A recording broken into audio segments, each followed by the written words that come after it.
Welcome to the Education Over Debt channel. I'm Sheena Hogan. I'm so glad you joined. This is a place where I give practical financial tips that anyone can understand and you can begin to implement now. Season 3, we will have a guest sharing their money story and providing helpful tips for young professionals as they transition into adulthood. My hope is that you will leave this conversation with a new perspective, tip, or strategy that you can implement now. The Education Over Debt podcast is now streaming on Spotify, so be sure to check us out there and become a monthly supporter for as little as 99 cents per month. And if you haven't visited our website at educationoverdebt.com, be sure to check us out there so that you can learn more about what we're doing in the community and become a supporter. Today's guest is Maricha Matthews. Maricha Matthews considers herself to be a lifelong educator and learner. Her earliest memories include lining her dolls up in her room and teaching them how to read and complete math problems. Fast forward 30 years later, and she's still an educator. Maricha has worked in several positions in her educational career. It is Maricha's belief that all students can learn and should be afforded every opportunity to do so. Equity in schools, culturally responsive teaching, high school students transitioning to post-secondary life, and parents' awareness and knowledge are focus areas and passions of hers. She looks forward to finishing her educational administration leadership degree in 2022 and putting her passions to work by becoming a high school administrator or director of special education. Maricha is a loving wife of Rashad and a proud mother of Ashley and Autumn. She is also the owner of Studio 10, a foot and nail wellness spot where she educates clients on the proper foot and nail care. Maricha is also a member of the Council of Exceptional Children, NAACP, Alpha Kappa Alpha Sorority Incorporated, and Jack and Jill of America Incorporated. Please help me welcome to the show, Maricha Matthews. Hi, Maricha. How are you doing today? Hey, I'm good. How are you? I'm doing well. Thank you so much for joining us. I'm so excited about this conversation we're going to have today. I always like to I always like to share how I met my guests or how I know each other. And I know Maricha from my chapter in Chicago, Phi Kappa Omega chapter, where she served as president and served in many other roles. And she was very supportive of me as the scholarship chairperson, and we've become friends over the years. So thank you again for joining me, Maricha. Thank you for having me, Sheena. So I wanted to ask you, I know that you worked in education for so long. What do you think some of the challenges that you saw in education last year with students and with teachers as we experienced the pandemic? Wow. So I would say for both, it was that social piece, right? Being at home, not being with your peers, with your colleagues was a major challenge for most of us. Humans are social beings. So when you remove us from that environment and that element, that brings on and that triggers a lot of different things like anxiety, depression, withdrawal. So that was one of the biggest challenges for both students and teachers. Another challenge that I saw, I guess it could be for both too, was the use of technology, right? I think that the pandemic really exposed the educational system in the United States. Here we are, one of the best countries in the world, yet when we had to stop and reset, we couldn't. There was a lot of scrambling behind the scenes and in front of the scenes that teachers, administrators, and students and parents had to do, it let us know that we are not as 21st century as we thought we were. So that was definitely a challenge. Students accessing and having access and equity to technology, teachers being able to use technology outside of just typing up a lesson plan and making a PowerPoint for class. And then also with parents, it really exposed the fact that parents weren't in tune with what was going on in the schools between the teachers and their students. So there are layers and layers to this, but those were some of the overarching challenges that I saw. Okay, that's good to know, especially the whole parent piece. With that being said, what do you think that we could take away from 2020, the students and parents and the teachers? What are some things you think that we learned, need to unlearn, and then carry forward with us moving forward? I think that we learned that technology is here to stay.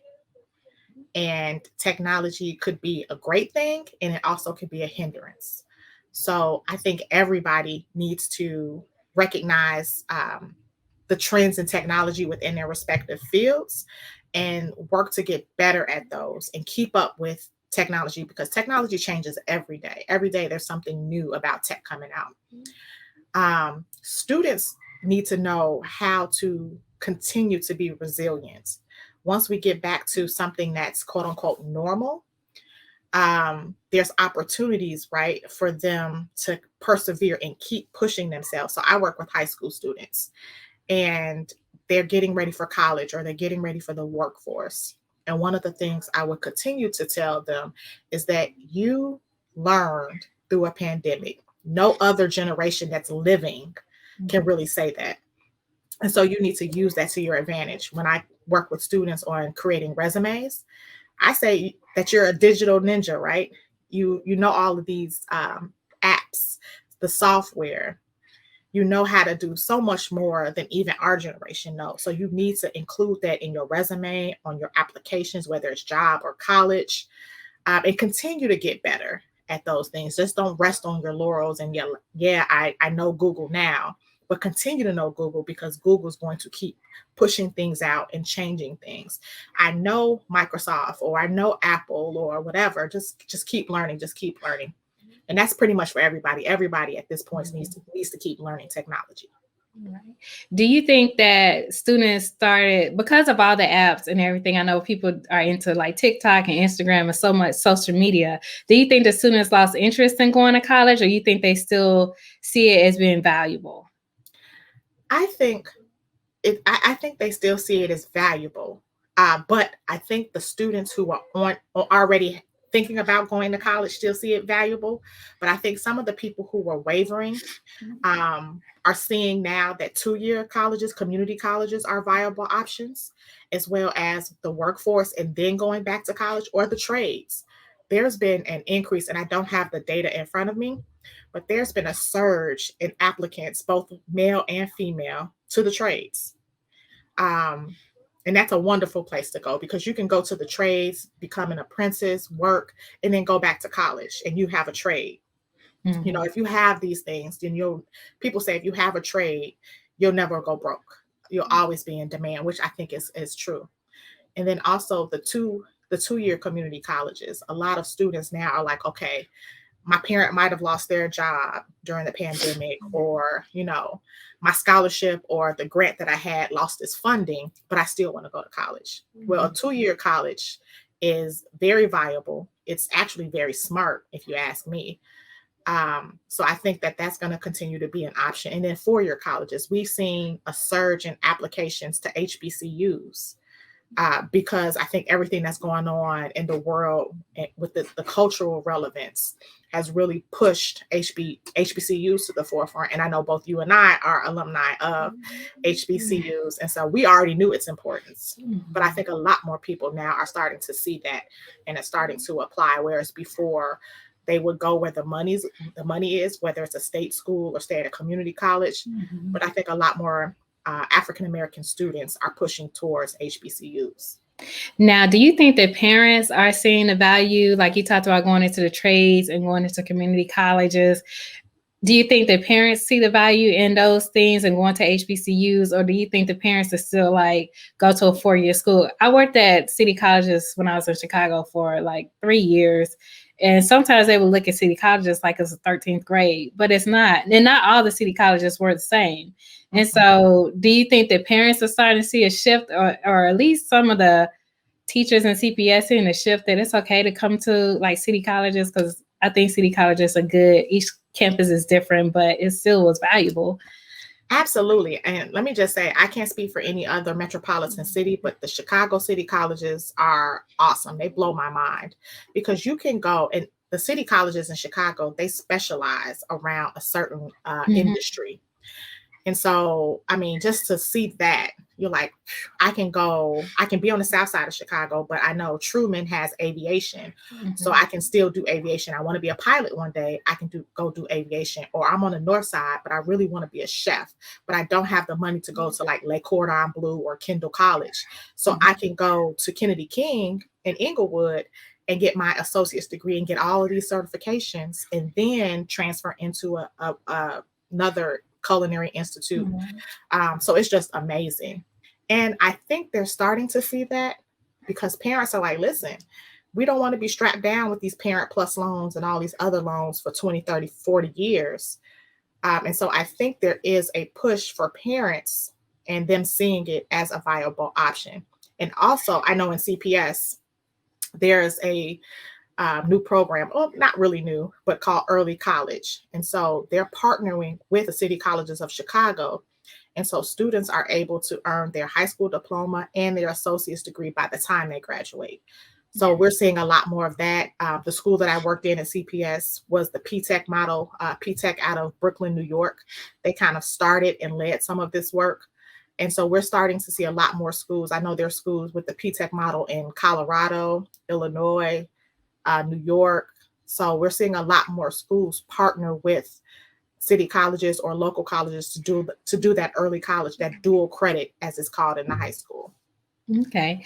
And so you talked about the whole money piece. What do you think that students should know about money before they go to college, after college? And what do you think parents should be telling their kids about money to prepare them as they go on to be an adult?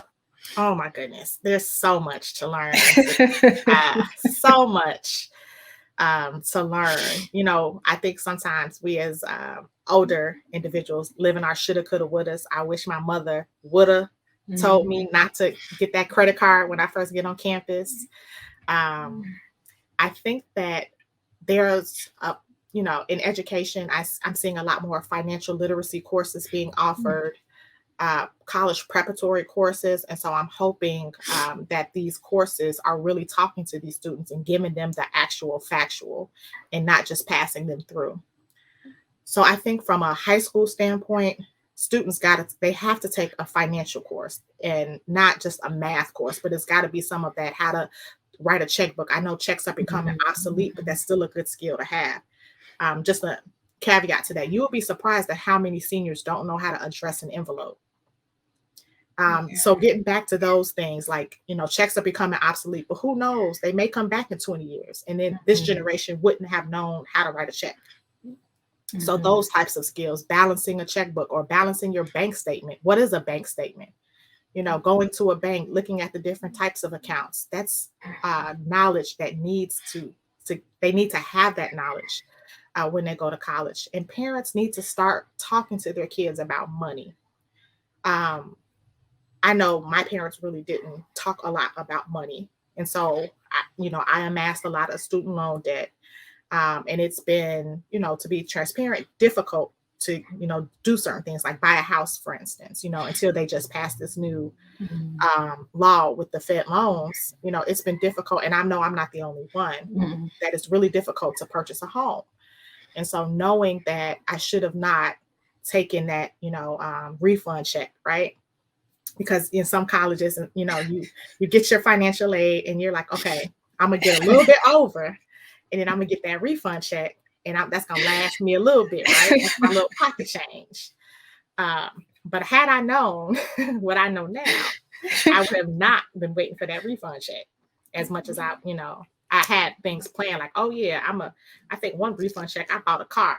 I'm like, just that type of stuff, right? Having those conversations. And as a parent of two young girls, so my daughters are 9 and 4, we talk about money, right? When you get money from your grandparents, you can't go out and just spend it. You have to save some of it too. It's good to have it, but you have to save half, spend half is our rule in our house. So yeah, having those conversations with your kids as early as you can, I think would be beneficial. And then students really getting that secondary knowledge from the school, the high school, as they prepare for life after high school is key as well.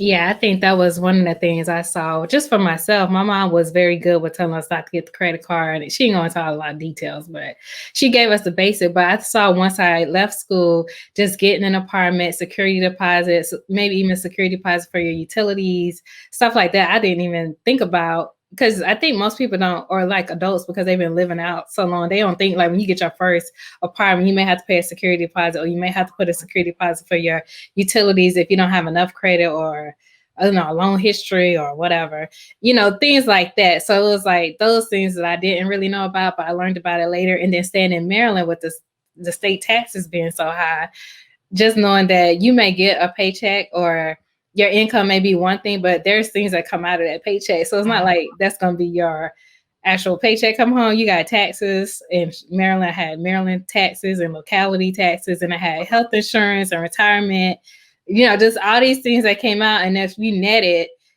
the pay for the apartments at the time was really expensive in Maryland. So I could have did things a little bit differently to save. I wasn't really saving when I first got out of school. That came later in life, but just that whole piece. And I guess like when, as a financial advisor or financial planner, we would tell people, this percent should be for housing and this percent. And then, we have all these percentages, 10% for savings, 10% for investing, 10% for giving, or 38% of your net pay should be for housing expense, all these things. But I didn't know that, of course, once I first started my, job, until like later on in life, I saw the importance of saving and how, your rent shouldn't be your whole paycheck, or, I would like save half of a paycheck and add another paycheck to it. Yeah. That's like too much. I should have looked for something else or found a roommate. Exactly. Or you try to budget and you move money around, you robbing Peter to pay Paul. Right. Like, okay, I'm gonna call my Cardinal and let them know like I'm gonna be a couple weeks late, and I'm gonna call Sprint, and it gets messy when you start doing that. Right. And so I think just that whole logical processing of what this looks like and actually seeing it on paper. I know working with people a lot of times they say, oh, I do everything in my head, but I try to explain to them it's good to see it. So that way you can see exactly where things are going. And I think if you could visualize things, it'll just help you like remember it better and just have a better plan long term. Absolutely. So I think that those are all great things. And hopefully parents will, as a since 2020, they will start talking to their kids more about money, because a lot of people lost their jobs last year.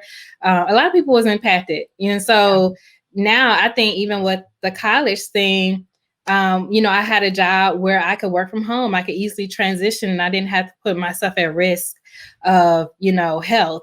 But some people, they had to go into work. And so they were putting their family's life now at risk, and, or some people lost their jobs. So, just a whole lot of things got restructured. So hopefully students saw the importance of flexibility and options and going to school, but then also money. And maybe that would birth, hopefully, new conversations about money as, things go on. Yes, because it's rough out here without that backing, without that fight. Step into the world with some financial knowledge. You don't have to be, you don't have to be a Warren Buffett, but you got to know something about finances. Otherwise, and I tell students all the time, you never want to be taken advantage of. You never want to be scammed. And so it's so easy to do that when you don't have basic knowledge. And I'm talking even who you can ask, right? Because you're not going to know everything. Sometimes the knowing comes in the doing. But, who do you ask outside if your mother doesn't know, if your father, your grandparents don't know? Who could you seek out to ask these questions to? A banker, or a boss, or a financial planner, or a financial advisor. I think that would be key to just knowing who your people are and who you can ask these questions to. Right. Yes. And also just, it helps you to even not sometimes be in relationships with people just because of money, because you need that support, because you don't feel like you know everything, or maybe they tell you that you're not good with money and then you end up in a bad relationship. And so, I think it's good to know about money. I think I'm starting to see more women get into money. So that's always a good thing. I always try to, tell women to, think ahead, think through. Yes, it's great to have a husband to pay for all your bills and stuff, but you should still be a little aware of what's going on with the money, just a little bit. I mean, you don't have to do everything, but you need to know a little something. I call it my offshore account, right? We have joint accounts and I have my other accounts, but I have a little something tucked away for me. And so, and to your point, I started looking at stocks. Like I had never been interested before, but I found myself just kind of interested in stocks. Like I've always been able to read, the stock exchange when it used to be in the newspaper, but I never took an interest until the pandemic. And now I'm like, okay, I need to educate myself more and not just rely on other people to tell me, but become educated myself. Yeah, like take your own, like interest in it. I would tell people, even when I was a financial advisor, even if, like for women in particular, even if you settle like $50 a month to just go into a mutual fund account, that's something. It may not be a lot, but over time it will accumulate to be more. And you can always increase it, decrease it at your leisure. So, just start somewhere. And that's helpful. So then sometimes when the relationship didn't work out, now you don't have to be so bitter and scorned because you felt like you was out blowing money while y'all were together, and now you trying to go for the juggler and be all mean and evil. Like, just chill out. You could have possibly made some better choices while y'all were together, and take ownership. But yeah, so I would try to, I guess, tell women that sometimes I would talk to women and like with the couples, and the women wouldn't want to engage in a conversation when I would meet with their spouse. So it's always interesting, but I totally think both men and women should know about money. Men too, like young boys should know about it, and then women as well. But with that being said, we talked about the money and parents preparing their kids to go to college for money. What do you think are some characteristics or character traits that they should also help their kids to prepare their kids with as they transition into college? Yeah, so that's a great question. One, time management.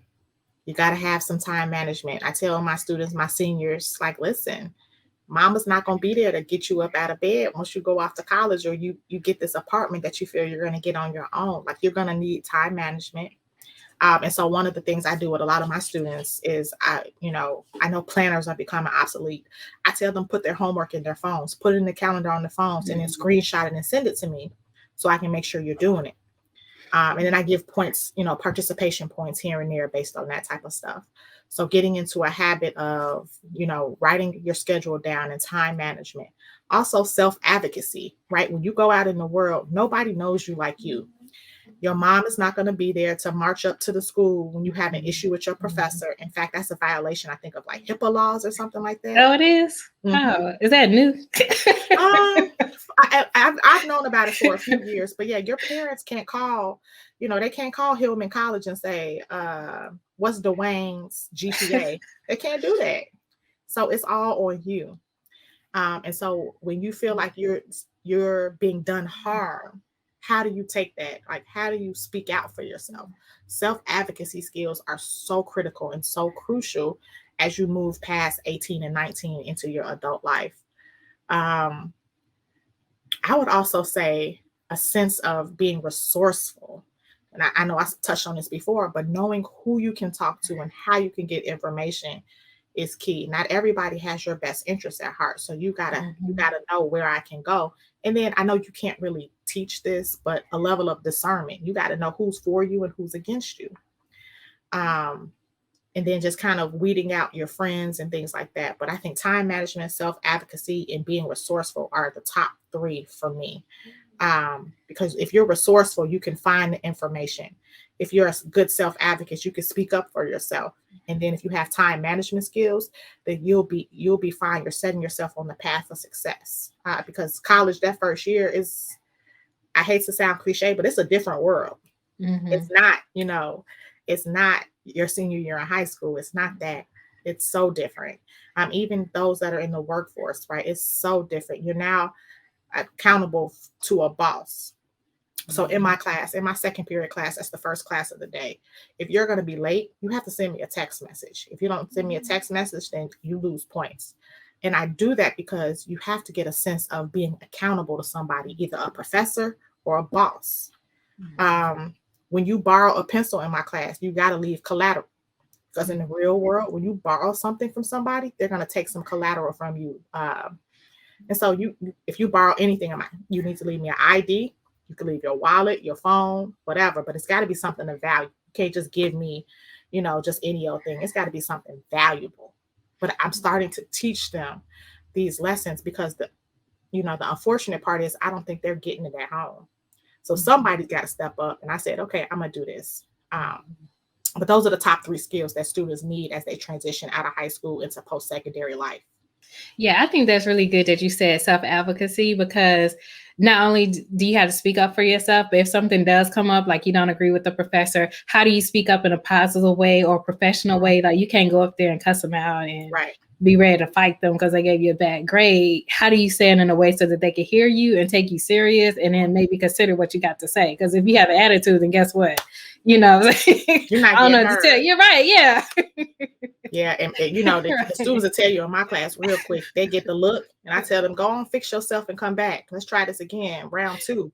Because you're not going to come up here with all that.